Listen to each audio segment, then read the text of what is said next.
Hi friends, இன்றைக்கி நம்ம சுட்டி குழந்தை சேனல்லேருந்து சூப்பரான ஒரு மீன் குழம்பு ரெசிபி தாங்க பார்க்க போகிறோம். இதை பார்த்தாலே எல்லாருக்கும் சாப்பிடணும் போல் இருக்குது இல்லைங்களா? வாங்க நம்ம இப்போ இதை எப்படி செய்யுதுன்னு பார்க்கலாம். நல்லா ஃப்ரெஷ்ஷாக இருக்கிற மீனாக பார்த்து வாங்கி அவங்களவே க்ளீன் பண்ணி வெட்டி கொடுத்துருவாங்க.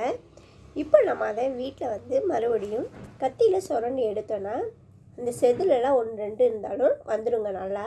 இப்போ அதை நல்லா கல்லுப்பும் மஞ்சளும் சேர்த்து நல்லா தேய்ச்சி கழுவிக்கலாங்க. இந்த மாதிரி நல்லா கிளறி விட்டு கழுவணும். இப்போ நம்ம இதை ஒரு 5-6 தடவை நல்லா தண்ணி ஊற்றி கழுவி எடுத்துக்கலாங்க. இதை நம்ம இப்போ கழுவிட்டு வடிகட்டி வச்சிடலாம். குழம்பு ரெடி ஆகுங்களையும் மீனில் இருக்கிற தண்ணியெல்லாம் நல்லா வடிஞ்சு வந்துடுங்க. அதுக்கப்புறம் நம்ம குழம்புல சேர்த்துக்கலாம். இதுக்கு தேவையான அளவுக்கு ஒரு 100 கிராம் அளவு புளி எடுத்துருக்கீங்க. இதை நல்லா நம்ம இப்போ கழுவிக்கலாம்.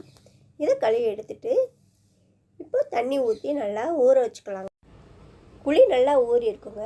இப்போ நம்ம இதை நல்லா கரைச்சி எடுத்துக்கலாம். கொஞ்சம் தண்ணியாகவே இருந்தாலும் பரவாயில்ல, கரைச்சி எடுத்துக்கலாங்க. குழம்புக்கு தேவையான பேஸ்ட் ரெடி பண்ணிக்கலாங்க. நல்லா பெரிய சைஸ் வெங்காயமாக ஒன்று எடுத்து நல்லா கட் பண்ணி வச்சுருக்கேங்க. ஒரு 10-15 வெள்ளைப்பூடு எடுத்து அதையும் துளி சீவி சேர்த்துருக்கேன். கொஞ்சம் சீரகம் சேர்த்து இதை எல்லாத்தையும் நம்ம இப்போ மிக்சியில் போட்டு ரன் பண்ணி எடுத்து வச்சுக்கலாங்க.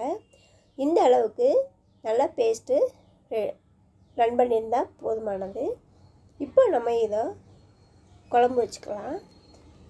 எப்பயுமே மீன் குழம்புக்கு நல்லா அகலமான பாத்திரமாக இருந்தாதேங்க நல்லாயிருக்கும்.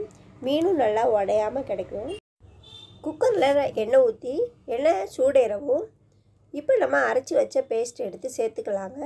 சேர்த்துட்டு இந்த எண்ணெயிலேயும் நல்லா செவங்குற அளவுக்கு நல்லா வதக்கி விட்டுக்கலாம்.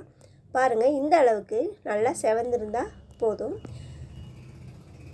இந்த அளவுக்கு செவந்த உடனே நம்ம இப்போ இதில் 2 ஸ்பூன் மிளகாய்த்தூள் சேர்த்துக்கலாங்க. நீங்கள் உங்கள் காரத்துக்கு தகுந்த மாதிரி சேர்த்துக்கலாம். மிளகாய்த்தூள் நல்லா எண்ணெயிலேயும் நல்லா வதக்கிடணுங்க. அப்போ தான் நல்லா குழம்பு நல்லா கலர்ஃபுல்லாக கிடைக்கும். இந்த மாதிரி நல்லா எண்ணெயிலே வதக்கி விட்டு இதில் 1/2 ஸ்பூன் ஜீரகத்தூளும் 1 ஸ்பூன் மல்லித்தூளும் சேர்த்துக்கலாங்க. நம்ம ஜீரகம் ஏற்கனவே வெங்காயத்தில் சேர்த்து அரைச்சிருக்கோம் இல்லைங்களா? இந்த அளவுக்கு சேர்த்துக்கிட்டால் போதுமானது. இப்போ நம்ம புளிக்கரைசலை சேர்த்துக்கலாம். சேர்த்துட்டு இது கூடவே உப்பு சேர்த்து நல்லா கொதிக்க வச்சுக்கலாங்க. நம்ம டேஸ்ட்டுக்கு பார்த்து உப்பு சேர்த்துக்கலாம். இப்போ நம்ம இதில் ஒரு 5-6 பச்சை மிளகா சேர்த்துக்கலாங்க. சேர்த்துட்டு ஒரு மூடி போட்டு நல்லா கொதிக்கட்டும். இது நல்லா கொதித்து வந்த உடனே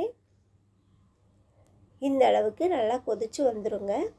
இப்போ நம்ம மீனெல்லாம் நல்லா வடிகட்டி வச்சுருக்கோம் இல்லைங்களா? அதெல்லாத்தையுமே இப்போ சேர்த்துக்கலாம்.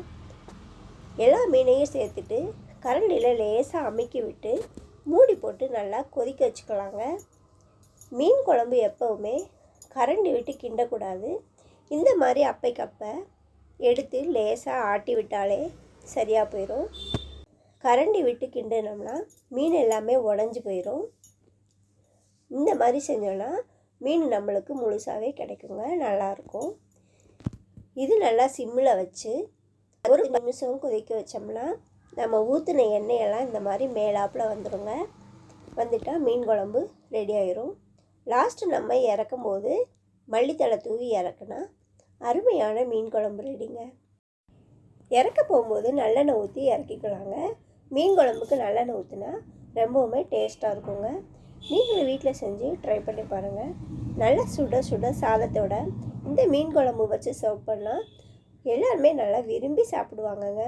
மீன் குழம்பு இருமல் சளிக்கு ரொம்ப நல்லதுங்க. நீங்களும் செஞ்சு ட்ரை பண்ணி பாருங்கள்.